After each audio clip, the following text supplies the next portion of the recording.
नमस्कार, मैं हूं अंजलि इस्टवाल। प्रॉपर्टी इंडिया में आपका स्वागत है। रियल एस्टेट में निवेश करना हो या अपने सपनों का घर खरीदना हो, प्रॉपर्टी इंडिया आपकी मदद करता है सटीक और भरोसेमंद राय के साथ। और इसमें हमारा सहयोग देने के लिए हमारे साथ जुड़ रही है हमारे नॉलेज पार्टनर लाइसेंस फॉरेस्ट की तन्वी गोयल। तन्वी, स्टूडियो में आपका स्वागत है। लेकिन इससे पहले कि तन्वी दर्शकों के सवालों के जवाब दें, एक नजर डाल लेते हैं कि आज क्या क्या है खास। आम्रपाली के घर खरीदारों की हालत बुरी, मकान मिलने के बाद भी बिल्डिंग रहने लायक नहीं। जानिए क्या असर पड़ेगा जीएसटी का आपके घर के मेंटेनेंस बिल पर। आपके बजट में शहर के चुने हुए इलाकों में हम लेकर आएंगे मकान।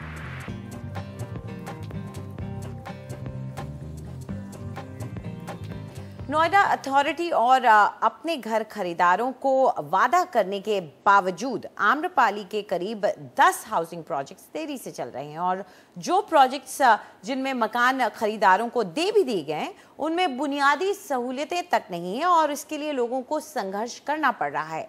प्रॉपर्टी इंडिया में आज हम आम्रपाली की धोखाधड़ी का शिकार हुए लोगों की कहानी आप तक पहुंचा रहे हैं। आम्रपाली, अनिल शर्मा, आम्रपाली,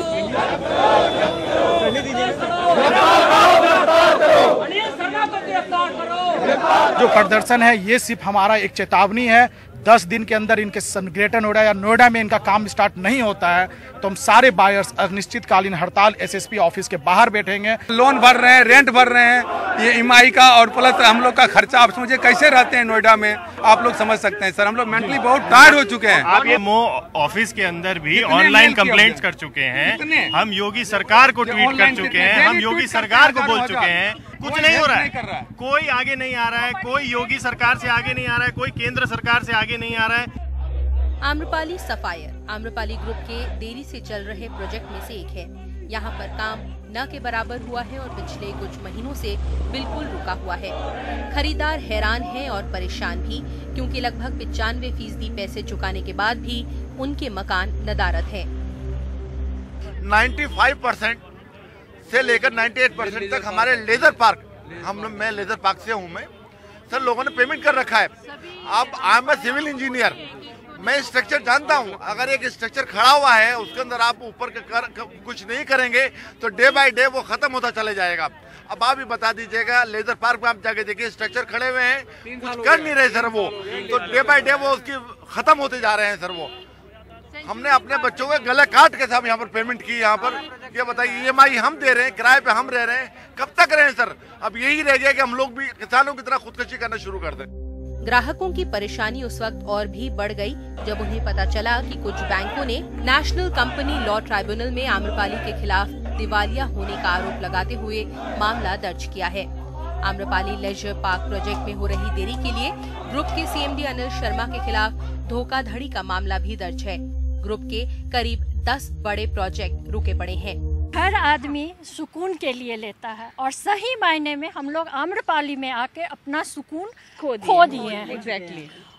आए दिन यहाँ कुछ न कुछ प्रॉब्लम रहता है। अगर आप बाथरूम गए, आपको पता चला कि अब आज पानी नहीं है, पावर फ्लक्चुएशन का वही हालत है, सबकी एक ही प्रॉब्लम है। आम्रपाली सफायर में करीब 1300 मकान हैं, जिनमें से करीब 400 फ्लैट का पोजीशन दिया जा चुका है। लेकिन यहाँ रहने वाले लोगों की जिंदगी बदहाल है, क्योंकि 33 लिफ्ट में से सिर्फ 9 ही चालू हैं। सोसाइटी में न तो पर्याप्त पार्किंग की सुविधा है और न ही सीवेज ट्रीटमेंट प्लांट चालू है।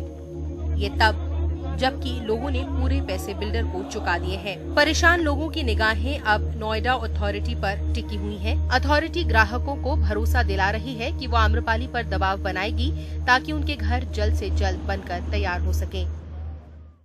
और अब वक्त आ गया है आपके भेजे हुए सवालों के जवाब देने का। हमारे साथ धीरज हारपूज इस वक्त फोन लाइन पर मौजूद है। धीरज, पूछिए अपना सवाल। Hi, I'm planning to invest in sector 137. Ji. So the project I have shortlisted is the Blossom County Logic. और आपका बजट कितने का है?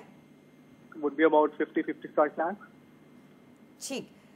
तो आपने जब हमें ईमेल किया था तब 47 लाख के तक रखा था मेरे ख्याल से, लेकिन हम लोगों ने उस पूरे इलाके का रिसर्च किया है और आपके चुने हुए प्रोजेक्ट का भी। तो तन्वी, आप क्या कहेंगी कि जो इलाका ये चुन रहे हैं किया गया इनके लिए सही है या आप कुछ और चुनेंगे? नहीं अंजलि जी, जो इलाका इन्होंने सिलेक्ट किया है नोएडा एक्सप्रेसवे का, ये एक ट्रांसपोर्टेशन कॉरिडोर है जो नोएडा ग्रेटर नोएडा को जोड़ता है और यहाँ पे काफ़ी सारे आईटी एस्टैब्लिशमेंट्स भी हैं और काफ़ी एक डेवलपिंग रियल एस्टेट मार्केट है। तो इस वजह से मैं कहूँगी कि एरिया तो अच्छा है इनके हिसाब से। और 135 सेक्टर की अगर बात करें, ये एक मिड सेगमेंट हाउसिंग हब की तरह इमर्ज होके आ रहा है जहाँ पे 10,000 के अराउंड या तो रेडी या अंडर कंस्ट्रक्शन यूनिट्स अवेलेबल हैं और यहाँ पे जो दाम चल रहा है वो 5,500 के करीब का चल रहा है पर स्क्वायर फुट बेसिस पे। तो एरिया ओवरऑल अच्छा है, मतलब डेवलपिंग है और लिवेबिलिटी के स्कोर पे देखें तो अगर ये मीडियम के टूवर्ड्स आता है क्योंकि यहाँ पे सोशल इंफ्रास्ट्रक्चर जो है वो स्लोली डेवलप हो रहा है, तो उस वजह से ये एवरेज से थोड़ा सा नीचे की तरफ आएगा। और रेंटल यील्ड्स यहाँ पे देखिए तो 2 to 3.5% जो कि एवरेज रेंजेस होती है उसमें फॉल करते हैं। और प्राइस आउटलुक यहाँ का क्योंकि यहाँ का एप्रिसिएशन पिछले 3 साल में 2% रहा है तो करेंटली इसे हम मीडियम के टुवर्ड्स ही डालेंगे, बहुत हाई के वहाँ नहीं रखेंगे। तो इसका प्राइस आउटलुक भी अगले कुछ सालों में मीडियम के टुवर्ड्स ही रहेगा जिस तरीके से पास्ट में रहा है। और क्योंकि यहाँ पे आसपास में आईटी पार्क्स काफ़ी हैं, NSL टेक जोन पास में है, यूनिटेक इन्फोस्पेस पास में है, तो इस वजह से जो डिमांड रहेगी वो कंसिस्टेंट रहेगी रेंटल की भी, इन्वेस्टर्स की भी। और मेट्रो जो है वो भी इस रीजन तक एक्सपैंड होने वाला है तो वो भी इस एरिया को थोड़ा सा बूस्ट करेगा, यहाँ की डिमांड को बूस्ट करेगा। सेक्टर 137 में भी एक मेट्रो स्टेशन है जो अंडर कंस्ट्रक्शन है, तो ओवरऑल इसको थोड़ा सा बेनिफिट मिलेगा। और जो प्रोजेक्ट इन्होंने सिलेक्ट किया है logics blossom county logics group का, ये एक 25 एकड़ की टाउनशिप है जिसमें कुछ 18 टावर्स हैं, काफ़ी सारी सप्लाई है। यहाँ पे प्राइसेस 4,500 के करीब का चल रहा है और ये लॉजिक्स ग्रुप की फ्लैगशिप टाउनशिप है, तो काफ़ी अच्छे से वो डेवलप कर रहे हैं। और लॉजिक्स ग्रुप के आसपास में 2 और प्रोजेक्ट्स हैं, लॉजिक्स वेस्ट और ब्लॉसम ग्रीन्स। तो ओवरऑल मतलब लॉजिक्स ग्रुप का प्रेजेंस उस एरिया में काफ़ी है। और प्रोजेक्ट को भी देखा जाए तो पार्शली रेडी प्रोजेक्ट है, OC रिसीव हो चुका है फेज़ 2 के काफ़ी टावर्स का, और बाकी जो बचे कुछ टावर्स हैं वो काफ़ी फिनिशिंग स्टेजेस में हैं। फेज़ 1 ऑलरेडी ये लोग डिलीवर कर चुके हैं, तो हमारे हिसाब से ये इसमें डेफिनेटली अपना पैसा लगा सकते हैं। इसके अलावा हम इनके लिए 2 और प्रोजेक्ट्स लेके आए हैं जो सिमिलर इनकी रिक्वायरमेंट्स को पूरा करते हैं और सिमिलर लोकेशन वगैरह पे हैं। पहला है पारस सीजन्स पारस बिल्टेक का और दूसरा है अजनारा डैफोडिल्स अजनारा इंडिया का। तो इन दोनों प्रोजेक्ट को भी ये देख सकते हैं एज ऑप्शन। तो चलिए एक नज़र डाल लेते हैं इन दोनों प्रोजेक्ट्स पर। पहला है पारस सीजन्स और यहाँ पर कीमत जो आपको चुकानी पड़ेगी वो है 4,200 रुपये पर स्क्वायर फुट की और यूनिट साइज 2 BHK का आपको मिलेगा 795 और 830 स्क्वायर फीट का। ये आपको रीसेल मार्केट से मिल जाएगा। दूसरा ऑप्शन जो हम आपके लिए लेकर आए हैं वो है अजनारा डैफोडिल और यहाँ पर कीमत है 5,000 रुपये पर स्क्वायर फुट की। 2 BHK का यूनिट साइज 973 स्क्वायर फीट का है और ये रेडी टू मूव है जो आपको रीसेल मार्केट में मिल जाएगा। तो ये 2 ऑप्शंस हम आपको सुझा रहे हैं। चलिए आगे बढ़ते हैं। हमारे अगले कॉलर हमारे साथ जुड़ गए हैं। बख्श कनोजे इस वक्त हमारे साथ फोन लाइन पर जुड़ चुके हैं। बख्श, कहाँ पैसा लगाना चाहते हैं आप? Hello ma'am, I am Bakhsh. Ma'am actually Hyderabad city में पैसा लगाना चाहता हूँ। मोस्टली मेरा जो फोकस है वो वेस्ट हैदराबाद में है, तो वहाँ पर स्पेसिफिकली एरिया जो हाईटेक सिटी के पास है जो कि नारसिंगी, कोकापेट, पुप्पलागुड़ा, मणिकोंडा, तो मुझे जो प्रॉमिसिंग लगा है वो नारसिंगी एरिया लगा है बिकॉज वो ORR के पास है। बट मुझे ये सवाल था कि ये एरिया अभी तक ग्राम पंचायत है और तो इनका कब तक GHMC में मर्जर होगा और रेट्स क्या सही रहेंगे एरिया में। और मेरा एक और सवाल ये था कि इस एरिया में डेवलपमेंट के कितने स्कोप है, ये मेरा सवाल है। जी जरूर।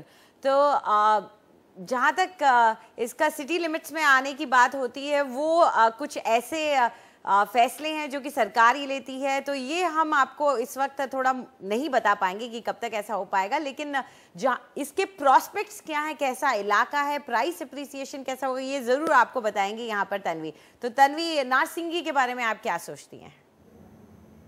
नारसिंगी एक गच्चीबोली की सब लोकेलिटी मानी जा सकती है। गच्चीबोली जैसा कि हम सब जानते हैं वहाँ का एक बहुत ही अच्छा आईटी हब है, तो कमर्शियल हब है वहाँ का, तो उस वजह से यहाँ पे रेजिडेंशियल की डिमांड भी अच्छी है और फ्यूचर प्रॉस्पेक्ट्स भी उस एरिया के काफ़ी अच्छे हैं।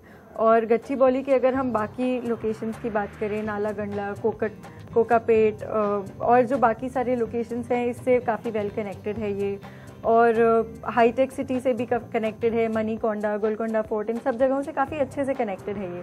यहाँ पे जो दाम चल रहे हैं वो 4,500 के अराउंड चल रहे हैं पर स्क्वायर फुट बेसिस पे, तो प्राइसिंग भी अफोर्डेबल रेंजेस में है, डेफिनेटली इनके बजट में सेट होगा एक 3 BHK। और लिवेबिलिटी की अगर हम बात करें तो करंटली इसे हम थोड़ा सा स्लाइटली लोअर देन एवरेज देंगे, क्योंकि यहाँ पे इंफ्रास्ट्रक्चर डेवलप हो रहा है, सोशल इंफ्रास्ट्रक्चर, क्रिटिकल मास जो है वो यहाँ पे अभी तक पहुँचा नहीं है, मतलब इन द प्रोसेस है। और वेराज अगर रेंटल यील्ड्स की हम बात करें तो अपवर्ड्स ऑफ 4.5% है, तो विच इज़ वेरी गुड, मतलब काफ़ी अच्छा रहेगा उस प्रॉस्पेक्ट से। प्राइसिंग आउटलुक भी अगर हम बात करें तो it's on the higher side only, तो मतलब इनके लिए इन्वेस्ट करने के लिए काफ़ी अच्छी जगह है ये। एनुअलाइज्ड रिटर्न्स यहाँ पे पिछले 3 सालों में 5% के अराउंड रहे हैं, तो एज आई सेड बहुत ही अच्छी लोकेशन है। इनके लिए हमने ऐसे ऑप्शंस सिलेक्ट किए हैं जो रेडी टू मूव इन भी हैं और अंडर कंस्ट्रक्शन भी हैं, पार्शियली रेडी भी हैं, तो ये अपना पिक ले सकते हैं उसके अकॉर्डिंग। 3 प्रोजेक्ट्स हम इनके लिए यहाँ पे सिलेक्ट करके लाए हैं। फर्स्ट है मुपा आराध्या बाय मुपा प्रोजेक्ट्स, सेकंड है accurate wind Chimes, accurate developers का, और तीसरा है vertex panache bye vertex Holmes. तो चलिए इन तीनों प्रोजेक्ट्स को आप देख लीजिए और इनके बारे में जानकारी भी नोट कर लीजिए। सबसे पहले है मुपा आराध्या, और यहाँ पर जो कीमत आपको चुकानी पड़ेगी वो 3,516 रुपये पर स्क्वायर फुट की है। ये गच्चीबाली एक्सटेंशन में आता है और 3 BHK के फ्लैट में जो साइज आपको मिलेगा वो 1680 स्क्वायर फीट का है। ये आपको डेवलपर से मिल जाएगा। दूसरा प्रोजेक्ट जो हम आपके लिए लेकर आए हैं वो है विंड चाइम्स, और यहाँ पर कीमत आपको चुकानी पड़ेगी 3,990 रुपये पर स्क्वायर फुट की। यहाँ पर टोटल यूनिट्स 252 हैं और 3 BHK अगर आप लेते हैं तो साइज़ के ऑप्शंस आपको जो मिलेंगे वो 1405 और 1510 स्क्वायर फीट का है। ये आपको डेवलपर से मिल जाएगा। और जो तीसरा ऑप्शन आपको सुझाया जा रहा है वो है वर्टेक्स पनाश, और यहाँ पर कीमत चुकानी पड़ेगी 3,899 रुपये पर स्क्वायर फुट की। और 2 BHK का अगर आप फ्लैट खरीदते हैं तो साइज आपको जो मिलेगा वो रेंज कर रहा है 1435 से लेकर के 1630 स्क्वायर फीट का, और ये भी आपको डेवलपर से मिल जाएगा। तो ये 3 प्रोजेक्ट्स हैं जहाँ पर आप अपना पैसा लगा सकते हैं। तो फिलहाल वक्त एक छोटे से ब्रेक का। ब्रेक के बाद प्रॉपर्टी इंडिया में जानिए अपने घर की मेंटेनेंस पर GST का असर, और पंजाब के मोहाली में 60 लाख रुपए में मकान।